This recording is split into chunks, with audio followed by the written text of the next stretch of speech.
Biza sudga qanday qilib da'vo ariza uzatishni ko'rib chiqdik. Endi bundan keyin biza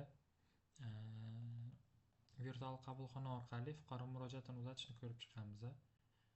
Qanday amalga oshiriladi? Xo'p, bu uchun siz pm.gov.uz saytiga o'zingizni shaxsiy kabinetingizga kirishingiz kerak bo'ladi.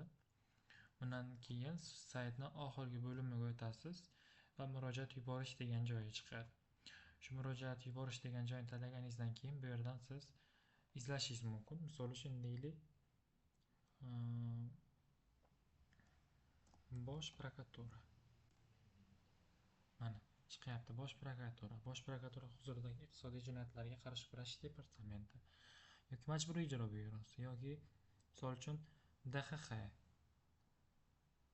misol uchun viloyat boshqarmalari bo'lishi mumkin. Ipak yo'li banki ham bor ekan bu yerda. Har xil tashkilotlar bo'lishi mumkin. Misol uchun deylik, xavfsizlik xizmatiga yubormoqchiman deganingizda, xavfsizlik, davlat xavfsizlik xizmati deb qidirasiz.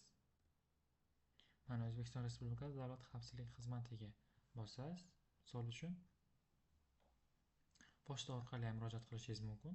Telefon raqamlari ham yozilgan 1520 va pochta orqali xat tartibida mana bu manzilga ham qog'oz ko'rinishda murojaat qoldirishingiz mumkin.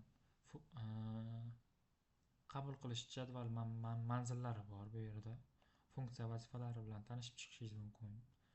Xo'p, bundan tashqari murojaat qilishga o'tadigan bo'lsak, mana nimadir qog'oz va elektron tartib qilmoqchi bo'lsangiz buni belgilaysiz va jo'natishni bosganingizdan keyin sizga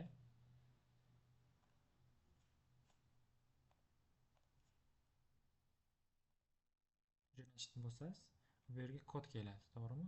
Kodni bosasiz. Sizga kod keladi.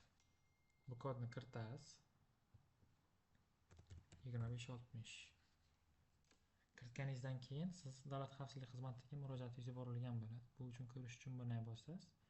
Mening murojaatlarimga o'tasiz. Bu sayt ham salgina sekin ishlaydi. Yuklab olishingiz mumkin.